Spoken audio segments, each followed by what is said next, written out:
In this lesson, we want to talk about outsourcing. What exactly is outsourcing? And before we do that, I want to share my personal experience with outsourcing. When I started online when I was 17, I started e-commerce, selling products online through an LMM, multi-level marketing system. And about a few years later, I decided to get into web design, to start creating websites for a book that I published. At the time, I really, for whatever reason, I just, I did a little bit of work, but then I'm like, you know what, let me just find someone else that can be able to get it done.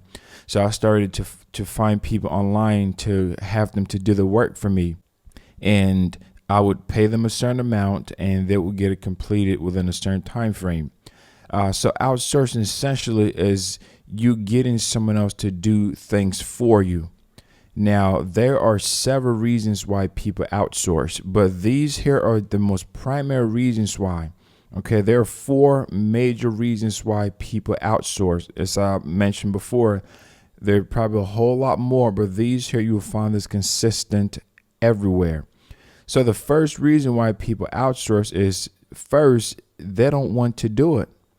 And not necessarily because the work is low, bad, or things like that. There are times when you just don't want to do something, you just like, I just don't want to do this. And that is okay. So that is where outsourcing, comes in. The next reason why people outsource is they don't have the budget. We live in the world that whatever your budget is, you can find someone to do the work for you. I guarantee you that. So whether you have $50 budget, you can find someone to do the work for you, because there's always people out there that are just getting started and are looking for the opportunity to showcase their talent. And the next reason is you just don't have the time. You may want to do something, but then you realize that, man, you have a deadline and you just don't have the time, and you just don't want to go through that because it's going to take you a lot longer if you do it yourself. For me, sometimes when I wanted to do some things, I'm not a procrastinator. If I want to get things done, I want to get things done, now. And one of the reasons why I outsourced before is because I wanted to get people to get the job done right then and there. So that was really, allowed me to get things done at a certain time. And then the final biggest reason why people outsource is they just don't have the skill set. Okay. In my case, when I first started, I did some HTML, CSS, but then I realized that I wanted to do some other things. So I had to hire other people that have the skill set to do like core PHP and MySQL database and C++ and all those other programming language, which I was learning at the time. So you can have people that, don't have the skill set, and that is okay. But then I realized that I really wanted to learn those skill sets myself so that I can be able to do things. But again, in the nutshell, outsourcing is when you're hiring people to do things for you. Either one, you don't want to do it. Two, you don't have the budget to do it. Three, you don't have the time. Or four, you just don't have the skill set to get it done.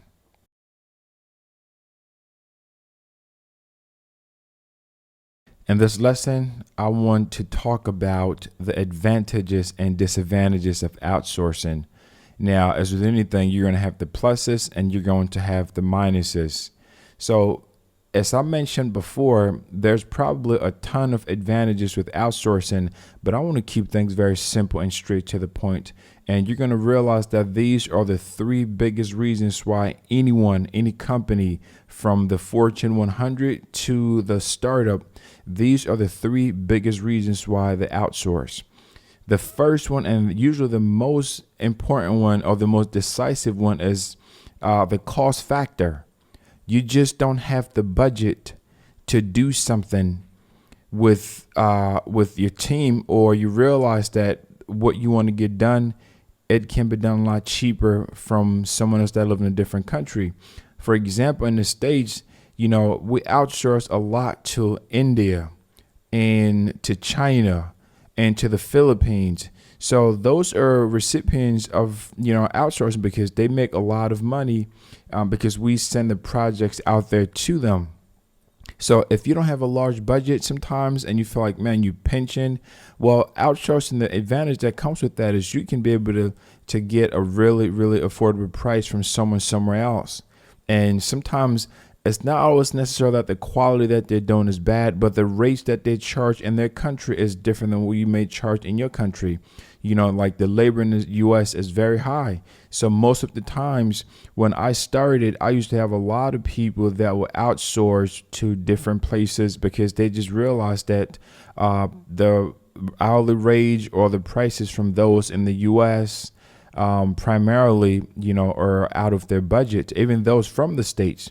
So the cost effectiveness factor, that is the number one deciding thing that will make people to outsource, because people that have the budget for it usually, have their own in-house team. Okay, so the next thing is hassle-free project delivery. And what that means is that it's hassle-free. For the most part, you don't have to worry about training, recruiting, and all those things, because you get with a good agency, okay, or you get with a good outsourcing team that they have those people there. You can be able to meet your project deadlines. You can get everything done within a reasonable period of time. So it doesn't require, a lot, once again, of investment sometimes, but you're still able to get things done and meet your deadlines. And the third and final reason, or the biggest reason why people outsource, is you have access to a large pool of experts, a large pool of talent, a large pool of, beginners and intermediate and entry level. That is one of the benefits. There are times when you want to get some stuff done, but you just need a VA, virtual assistant. You don't want someone that's like an expert because their rate is going to be high. Maybe you're looking for someone that can charge a little less, but get you a decent amount of work that you're satisfied with.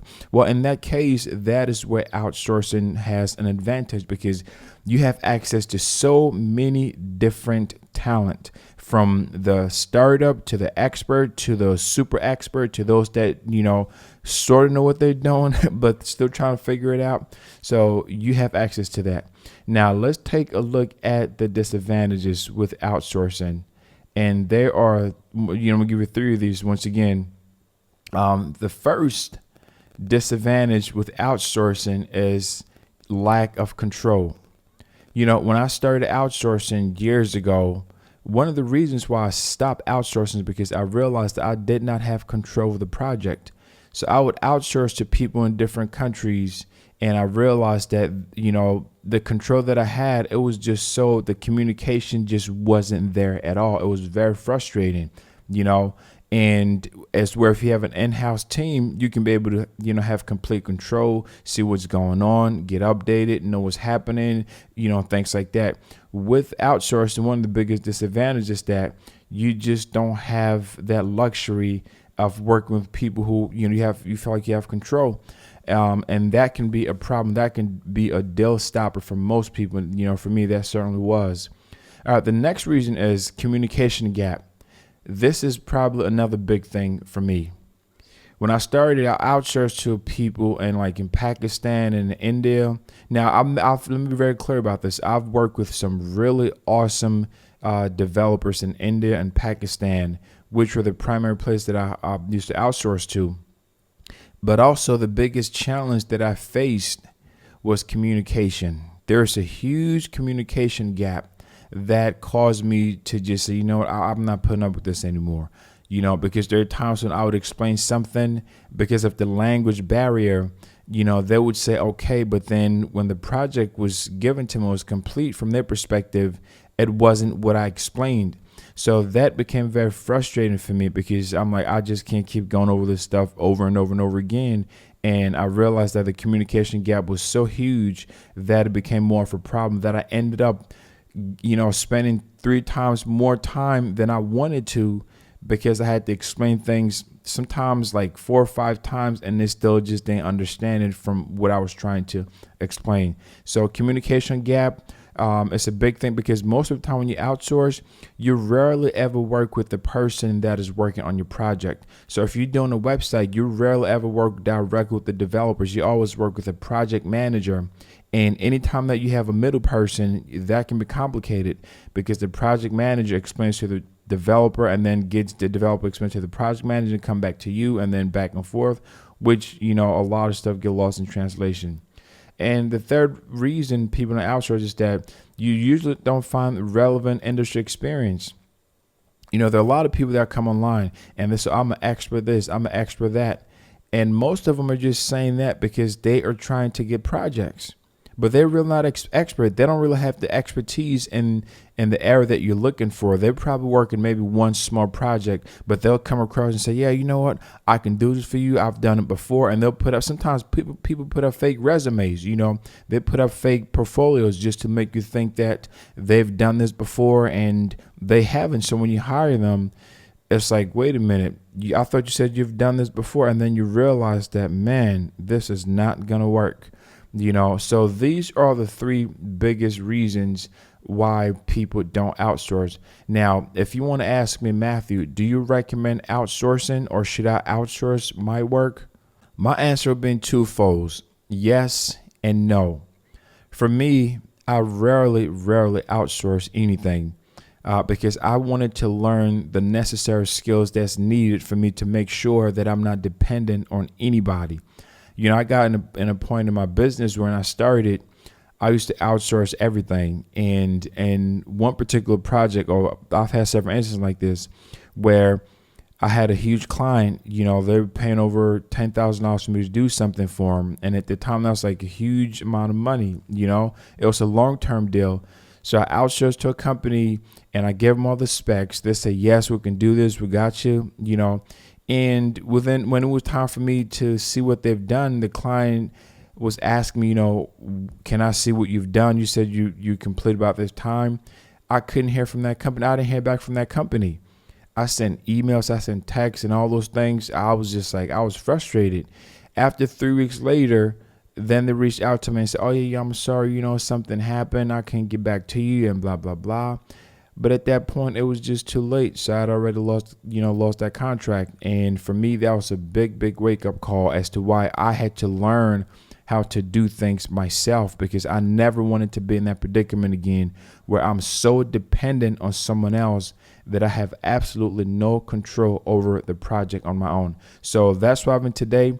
When people hire me to do work for them, when hire me as a contractor, whether it's for web design, for video production, or anything else, I rarely, 99.9999% of the times, I'm doing everything myself, because I have control and I'm able to see how things are going and give feedbacks, so we can do a better job at it.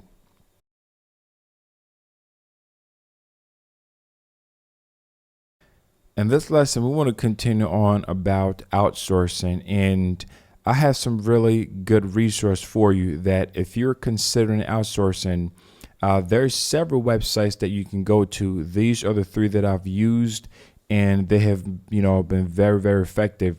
Now, as I mentioned before, I'm not against outsourcing, but for me, I'm a hands-on person. I like to be in control of the project and not just have someone else do something for me and then says complete, and then we go through back and forth, 3 or 4 different people, the middleman. I just don't have time to deal with that. So if you are looking to outsource, if you're looking to get people to do stuff for you, now I do outsource sometimes when I get in a position where I can figure some things out like core coding and I need to get someone else to fix it or whatever it is, or build something that I don't have time to build or don't understand, whatever it is. There are 3 websites that you can check out. These are just some of them. There's a whole bunch of them. Once again, these are the ones that I've personally used, and I know that they have some pretty good talent, excellent talent on there. The first one that I started with guru.com. This is the first site that I started with, was Guru. And my first year when I started creating, websites, I didn't have any client base. I didn't have anything. But that first year I made almost $15,000 or something like that on my own, just from no experience with freelancing or anything. But I was able to use this to, get projects and also create projects. So if you're looking to do some outsource and you don't know where to go, then Guru is a starting point. They've made a huge change to their system. They've changed to rebrand their website, which did not look like this at all. And I started using Guru in 2007, I believe, around there. So I've been on there for a very long time. So this here is another great source. And you have this one here, Upwork. We used to be Elance. So they have another great talent here that you can find a lot of great skill set expert in every field and every industry. So that's one of the great things. I've used some people on here periodically with the Joomla stuff that I find here. So this is another great site that you can be able to use. They have some plans there for free. They have the plus and so on and so forth. This is another great place that you can be able to use for your projects. And then finally, they have freelancer.com, which is another site that a lot of major companies, as you can see here, use this company to post their jobs and to find workers and things like that. But once again, these are the ones that I've used. There's probably a whole lot more like Indeed.com and some of the other ones. But these are the ones that I've personally used extensively to either get work or, hire out. So if you're looking to outsource any of your projects, especially for whether you need some stuff fixed on the Joomla website or anything else, this are great resources that you can be able to have, and you can go back to it, create an account. It's free, and then you kind of experiment with them and see how that goes. But once again, you can definitely check it out.